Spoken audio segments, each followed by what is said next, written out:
if you're unaware, if you buy an EV right now, if you buy an EV and you get a tax break on it, basically, and people say, well, it's not the government paying for it, it's a tax break. You just don't have to pay taxes on that. Well, yeah, but the taxes still exist in a certain way.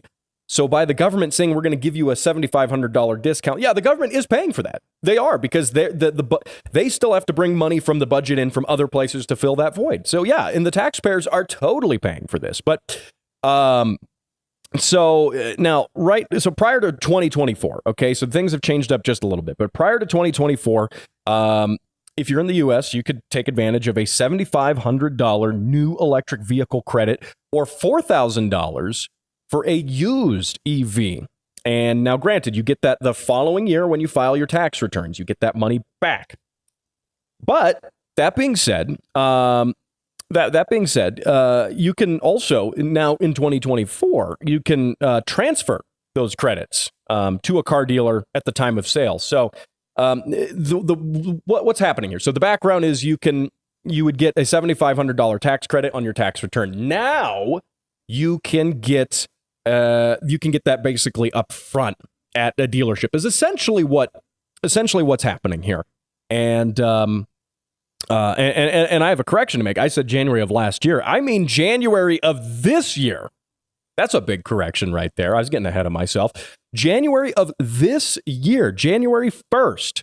That is $135 million in tax credits. So the IRS says they received more than 25,000 time of sale reports, including more than 19,000 or 78% of those with advance payment requests. And those advance payment requests total up to about $135 million. And yeah, so no, I said big correction there. I said at the beginning of the segment, since January 1st of last year. I'm thinking last year. No, it's literally since January 1st. That's what I meant to say. Of this year. So that's $135 million. And what I find interesting about this, okay, so the government, the government says, hey, we want more people to buy EVs, so we're going to subsidize that. And we're going to subsidize that essentially through these tax credits. And, granted, the government uses subsidies in various forms to stimulate or promote certain forms of industry. They've done that for as long as governments have really been around. But I don't see the sensible reason for subsidizing EVs here, especially when EVs are as expensive as they are. The prices are coming down. Sure, they're coming down. But when they're as expensive as they are, and you're subsidizing EVs for people who already make a ton of money, well, I won't say a ton. I mean, I won't say a ton. But when people who make a reasonable income can afford these EVs, because you're not buying a $65, $70, $80, $90,000 EV if you're not making decent income. And yes, the tax break is nice and it would encourage people to get into EVs. But the fact is, these EVs are already so expensive as is. In a weird way, you're causing, because it's taxpayer funded, you're causing people who can also afford it the least. The single mom with a clapped out, 2002 Toyota minivan, living paycheck to paycheck. She pays her taxes, which is good. She pays her taxes. But in a roundabout way, she has a small part in paying for someone who can already afford an $80,000 EV to get a $7,500 discount on that EV.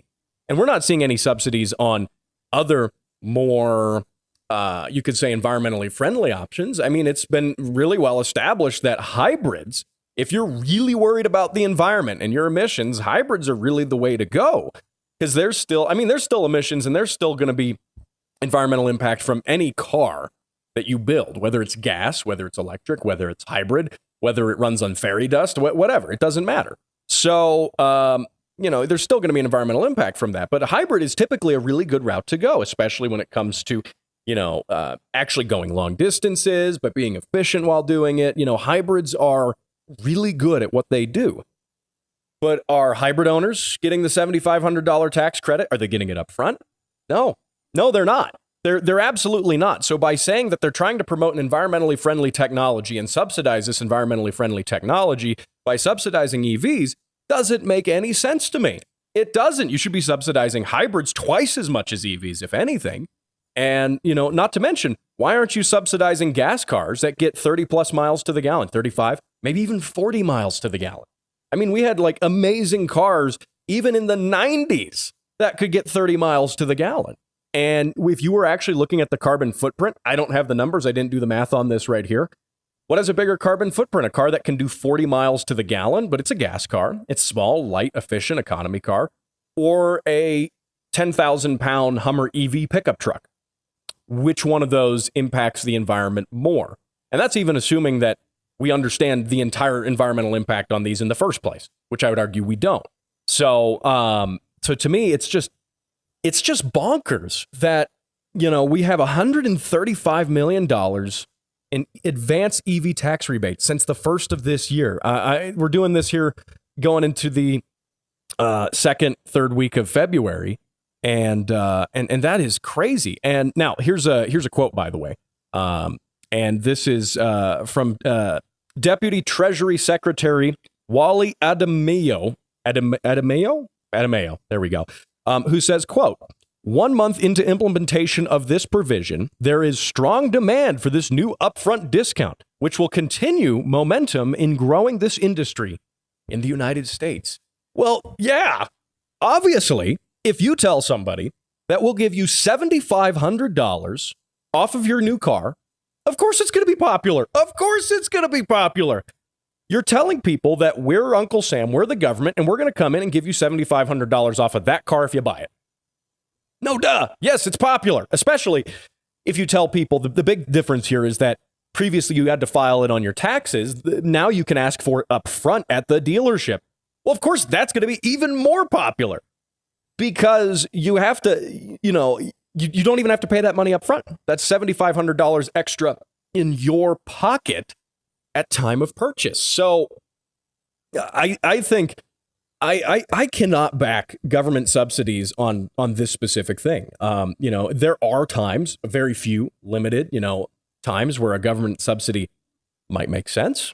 But especially in this instance, it seems misguided and misdirected when it comes to the goal of what they say they're trying to accomplish, which to me tells me they're trying to accomplish something different. But hey, we won't get into that. Now, hey, don't go anywhere. We're going to talk more of your car sounds. We're going to talk about that big sport ball game as well as a Colorado Springs to Denver record and why you probably shouldn't do that. So that's all coming up right here. You're listening to Automotive ADHD. Don't go anywhere.